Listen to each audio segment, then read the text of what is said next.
नमस्कार, India news में आप सभी का स्वागत है। मेरा नाम है अमित सिंह। आज एक बहुत बड़ी खबर आई और देश के हर हिस्से से आई, हर प्रांत से आई, हर जिले से आई।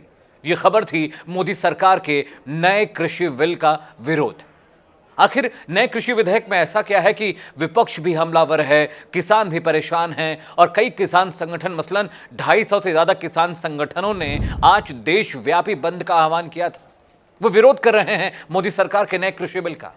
अगर सच में इस नए कृषि बिल से किसानों का विकास रुक जाएगा, किसानों की तरक्की रुक जाएगी, किसानों का नुकसान होगा, बावजूद इसके मोदी सरकार और उनके कृषि मंत्री नरेंद्र सिंह तोमर इस बिल को संसद में पारित क्यों कराना चाह रहे थे? या ऐसा तो नहीं कि इस कृषि बिल को लेकर लोगों के पास मालूमात ही नहीं है, लोग जानते ही नहीं है कि इस कृषि बिल का फैक्ट क्या है? और यह भी हो सकता है कि जो किसान हैं उन्हें बरगलाने, उन्हें बहलाने और फुसलाने की बात की जा रही है या कोशिश की जा रही है। क्योंकि सरकार अगर कोई नया विधेयक लाती है, चाहे वो किसी की भी सरकार हो, वो देश की तरक्की और बेहतरी के लिए नया कानून लाती है। फिर कृषि विधेयक में ऐसा क्या हो गया कि किसान इतने आग बबूला हैं, विपक्ष दौड़ रहा है विरोध के सुर में और किसान देशव्यापी बवाल किए हुए हैं, बंद हो रहे हैं, रेल मार्ग बंद कर दिए गए हैं, कई हाईवे जाम कर दिए किसानों ने। आखिर ऐसा क्या है इस कृषि बिल के अंदर? एक जिम्मेदार न्यूज चैनल होने के नाते इंडिया न्यूज ये कोशिश करता है कि हम आपको हर खबर के सही पहलू से वाकिफ कराएं। और आज फिर से दोबारा हमारी कोशिश यही होगी कि जो नया कृषि विधेयक है उसके बारे में हम आपको सही जानकारी, सही फैक्ट दे सकें। तो बिना टेक्निकल चीजों के बात किए अगर मैं आसान भाषा में, सामान्य भाषा में आपको समझाने की कोशिश करूं कि नया कृषि विधेयक है क्या, तो 3 तरह के बिल हैं। पहला बिल यह कहता है कि किसान जब अपना उत्पादन करता था तो अपना, चाहे वो अनाज हो, चाहे फल हो, चाहे सब्जियां हो, उसे मंडियों में बेचा करता था। उसकी मजबूरी थी कि कहीं और बाजार उपलब्ध नहीं थे। लेकिन इस नए बिल के आने से, जो पहला बिल है, उसके आने से यह होगा कि किसान अपनी उपज, अपने उत्पाद को मंडियों के बाहर भी बेच पाएंगे। इससे सरकार का तर्क यह है कि ऐसा करने पे किसानों को बेहतर मूल्य मिल पाएगा। किसान के पास ढेर सारे ऑप्शन होंगे अपनी उपज, अपने फसल, अपने प्रोडक्ट को बेहतर तरीके से बेचने और बेहतर दाम और बेहतर कीमत पाने का उसके पास मौका होगा। लेकिन विपक्ष और किसान इस बिल को, जो पहला बिल है, उसके विरोध में खड़े हैं। उनका कहना है कि ऐसा करने से, मंडियों के बंद करने से किसानों का जो बाजार मिलता है वो बाजार खत्म हो जाएंगे। मंडियों में एजेंट्स काम करते हैं। जब कोई किसान अपने उत्पाद, अपनी उपज को बेचने के लिए मंडियों में जाता है तो उन्हें कमीशन मिलता है। साथ ही साथ जो मंडियां हैं वो सर्विस टैक्स के रूप में जो बड़े कारोबारी हैं, जो बड़े किसान हैं, उनसे भी टैक्स वसूलती हैं। इस चीज को लेकर विरोध हो रहा है। अब मेरा कहना यह है कि अगर किसानों को एक सीमित जगह पे बांधने के बजाय सरकार उन्हें खुला मैदान दे रही है अपना कारोबार करने के लिए, अपने बिजनेस को आगे बढ़ाने के लिए, अपने बिजनेस में तरक्की करने के लिए, तो इसमें बुराई क्या है? अलग अलग प्लेटफॉर्म्स पर पीएम मोदी और देश के जो कृषि मंत्री हैं नरेंद्र सिंह तोमर ने भी इस बात की सफाई कई बार दी कि इस बिल के आने से किसानों के हालात बेहतर होंगे। दूसरा बिल यह कहता है कि आप सब जानते हैं कि हजारों किसान हर साल खुदकुशी करते हैं। और वजह क्या है कि मौसम की मार की वजह से उनकी फसल खराब हो जाती है। कभी उनके पास खाद नहीं होता, कभी उनके पास बेहतर बीज नहीं होते। वो सेठों से और बड़े कारोबारियों से पैसे उधार लेकर खेती करते हैं और जब उनकी फसल बर्बाद हो जाती है तो उनके पास खुदकुशी, आत्महत्या करने के अलावा कोई दूसरा रास्ता नहीं बचता।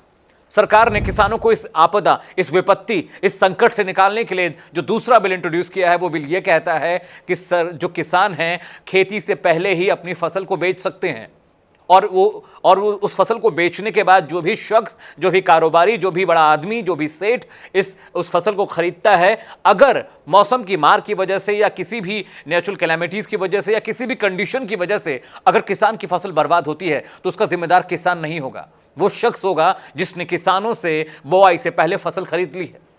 अब सोचकर देखिए, हर साल किसी इलाके में बाढ़ आती है, देश के किसी इलाके में बाढ़ आती है। देश के कुछ हिस्से हैं जहां पे सूखा पड़ता है, देश के कुछ ऐसे हिस्से हैं जहां पे भूमि बंजर है।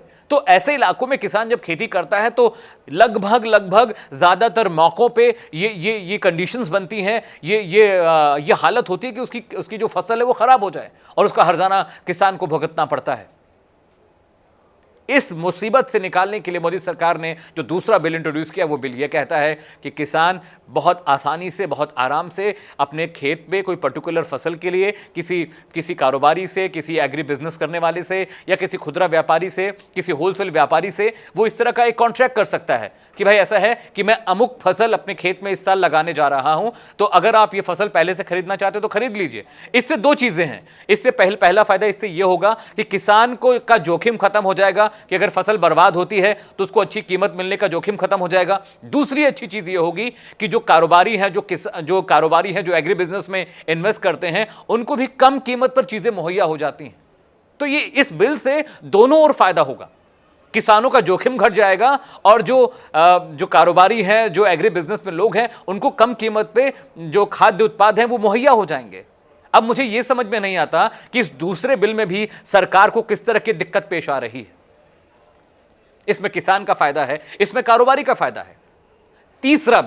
तीसरा बिल यह कहता है, मोदी सरकार ने जो तीसरा बिल संसद में पास कराया है, वो बिल यह कहता है कि पहले कालाबाजारी पर एक तरह से रोक था, यानी कुछ कमोडिटीज की लिस्ट है, यानी जैसे अनाज के कुछ, जैसे दाल है, गेहूं है, चावल है और सरसों का तेल है, इस तरह की कई सारी कमोडिटीज है जिनका आप भंडारण नहीं कर सकते। और अगर आप भंडारण करते हैं तो आपके ऊपर आपको फाइन भरना पड़ेगा, आपके ऊपर कार्रवाई होगी। लेकिन सरकार ने इस नियम को भी हटा दिया है। इस नियम के हटने के बाद एक फायदा यह होगा कि जो भंडारण का जो मसला था वो खत्म हो जाएगा, यानी जो बड़े कारोबारी हैं वो बड़ी कीमत पे किसानों से सामान खरीद सकते हैं, और किसान खुद भी उनका भंडारण करके जब उन चीज़ों की कीमतें आसमान पर होंगी, या जब वो चीज़ें महंगी होंगी, या जब बाजार में उनकी उपलब्धता कम होगी, तो किसान उनको बेच के बेहतर मुनाफा कमा सकता है। लेकिन विपक्ष का ये कहना है कि जो एक्ट है, यानी भंडारण वाला एक्ट खत्म करने के बाद किसानों का नुकसान होगा क्या कि जो बड़े कारोबारी हैं वो कम कीमत पर किसानों का जो उत्पाद उसको खरीद लेंगे और उसका भंडारण कर लेंगे, उसका स्टॉक कर लेंगे, और जब बाजार में उनकी उपलब्धता कम हो जाएगी, उनकी अवेलेबिलिटी कम हो जाएगी, तो उनको बड़ी कीमत पे बेचेंगे। तो हमारा पक्ष, हम एक ऐसा पक्ष है, being a news channel, being a media, हम एक ऐसा पक्ष है कि हम हर चीज आपको बताते हैं। अब ये डिसाइड आपको करना है कि जो नया कृषि बिल है वो किसानों के फायदे का है या किसानों के नुकसान का है। इन तीनों बिलों को लेकर देशव्यापी हड़ताल मची हुई है, किसान विरोध कर रहे हैं, मारपीट हो रही है, हर तरह की दिक्कतें यहां पेश आ रही हैं। आज अपने प्राइम टाइम बुलेटिन चलिए वहां खबर, जहां में मैं इसी खबर की पड़ताल करूंगा कि जो सरकार का नया कृषि विधेयक है वो कितना फायदेमंद और कितना घाटे का सौदा है किसानों के लिए। अगर मेरे प्रोग्राम को लेके, मेरे न्यूज़ बुलेटिन को लेके आपके पास कोई मशवरा, कोई सुझाव, कोई आइडिया है, तो आप मुझे इंस्टाग्राम पे मैसेज कर सकते हैं, आप मुझे ट्वीट कर सकते हैं, आप मेरे फेसबुक हैंडल पे भी मुझे मैसेज कर सकते हैं। मेरा ट्विटर हैंडल है जॉनरो अमित सिंह, इसी नाम से मैं इंस्टाग्राम और फेसबुक पे भी पाया जाता हूं। इसके अलावा मेरा यूट्यूब चैनल है जिसका नाम है न्यूज़ व्यूज़ एंड एनालिसिस, उस पर हर रोज़ मैं एक वीडियो अपलोड करता हूं। उस चैनल को सब्सक्राइब करिए, बेल आइकॉन दबाना मत भूलिएगा, क्योंकि अगली बार जब मैं कोई वीडियो अपलोड करूंगा तो उसकी नोटिफिकेशन आपको मिलेगी। मेरे साथ फिलहाल इतना ही, लेकिन कल फिर से हाजिर होंगे एक नई खबर, एक नई पड़ताल, एक नए मुद्दे के साथ। तब तक आप देखते रहिए इंडिया न्यूज़। नमस्कार।